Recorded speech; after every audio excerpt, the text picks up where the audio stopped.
నమస్తే సార్. తొడగొట్టి గర్జిస్తున్న యువ కిశోరం. అవునవును. తర్వాత ప్రపంచమంతటా కాసుల వర్షం కురిపిస్తున్న సింహగర్జన అని వెయ్యండి. రెండో రోజు అయితే కొడతారా ఏంటి? పబ్లిసిటీ అయ్యా, మనమే బూస్టప్ చేసుకోవాలి. ఫేస్బుక్, ట్విట్టర్ లో ఏదో కాంట్రవర్సీ క్రియేట్ చేసేయండి. ఈ పాచింతగా పచ్చళ్ళని పక్క దోసేయండి.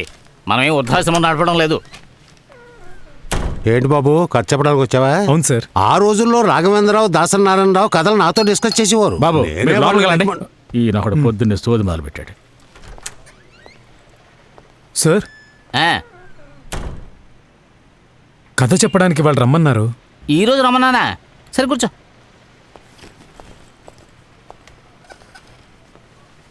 సినిమా బాగోపోతే చాలు అడ్డమైన ఎదవా కంటిని చుమ్మేస్తాడు. నీ కథే కదా? అవును సార్, నాదే. అంటే రేపు సినిమా తీయడం పూర్తయ్యి రిలీజ్ అప్పుడు ఇంకొకటి ఇది నా కథే అని కోర్టులో కేసు వేయకూడదు. అప్పుడు డిపాజిట్ కట్టడానికి నా దగ్గర డబ్బులే ఉండవు. సరే, ఇంతకీ టైటిల్ ఏమనుకున్నావు?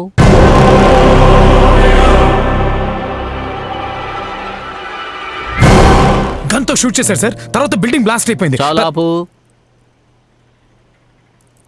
చిన్న బడ్జెట్ అయినా కదా మొదలెట్టావు. ఇప్పుడేమో పీరియడ్ అంటున్నావు, బిల్డింగ్ బ్లాస్ట్ అంటున్నావు. అలాంటివి గ్రాఫిక్స్ లో వర్కౌట్ చేసుకోవచ్చు సార్. గ్రాఫిక్స్ ఏమన్నా మన రైతు బజార్లో పోగులు పెట్టి అమ్ముతున్నారా? వాళ్ళు వేసే బిల్లు ఎప్పుడైనా నువ్వు చూసావా? ఒక పాము బుసబుసమంటూ పడగెత్తి కాటేయడానికి 15 లక్షలంట. అది ఇది లెక్కైతే మనకు బొక్కే. ఇది బేస్డ్ అను ట్రూ స్టోరీయా? లేదు సార్, నిజంగానే డిమోంటి కాలనీ అని ఒక చోటు ఉంది సార్.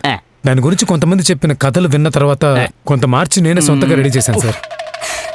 ఏం మార్చావో ఏంటో. సరే, నీ దగ్గర కామెడీ స్క్రిప్ట్ ఏదైనా ఉందా? ఏ టైప్ ఆఫ్ కథ చెప్పండి. కథే అక్కర్లేదు, లవ్ మాత్రం కంపల్సరీ. హీరో, హీరోయిన్, విలను, పంచలు ప్రాసలు తప్ప కంటెంట్ అక్కర్లేదు. మన బ్రహ్మి సెకండ్ హాఫ్ లో ఎంటర్ అయ్యాక హీరోకి అసలు డైలాగులే ఉండకూడదు. థియేటర్లో ఆడియన్స్ వెర్రి కామెడీకి కిచకిచకిచమని నవ్వుతూనే ఉండాలి. అందులోనూ ఈ అమ్మాయిలందరూ చాలా గ్లామర్ గా ఆడడానికి స్కోప్ ఉండేలా 5 సాంగ్స్ యూజ్ చేశాం. కనీసం దేవుడైనా కాపాడ్డానికి ఒక అమ్మాయి ఆడుతున్నాడు. ఆ టైంలో రేకులు పగలు కొట్టుకుని ఒక లోపల దూకుతున్నాడు. డుమ్ డుమ్ డుమ్ డుమ్ డుమ్ డుమ్. విపచ్చమైన బ్లాస్ట్. మెల్లగా రౌండ్ ట్రయల్ వేసి లోపలికి వెళ్ళి చూస్తే ఒక కింగ్స్ ఒక స్ట్రాంగ్ టీ ఇక్కడ ఫిక్స్ చేస్తాం. మెల్లగా జూమ్ అవుట్ అయితే అక్కడ ఇంట్రొడక్షన్ అండి హీరోది. బాగుంది అజీ. అయ్యో, బాగా సూపర్ గా ఉంది బాసు. Thank you G. అవును, ఎవరిని హీరో అనుకుంటున్నారు? నేనే చేసేద్దాం అనుకుంటున్నాను బాస్. ఏంటి బాస్, ఏంటి మ్యాటర్? ఏం లేదు గురు, నా కొడుకు హీరో అయిపోతాం. అది వదిలేండి. ఇప్పుడు లవ్ సీన్ క్యూట్ అండ్ బబ్లీగా ఒక హీరోయిన్ ఉంటుంది. హాఫ్ సారీ కట్టుకొని వెస్పాలో స్టాండ్ దికుండా వస్తుంది.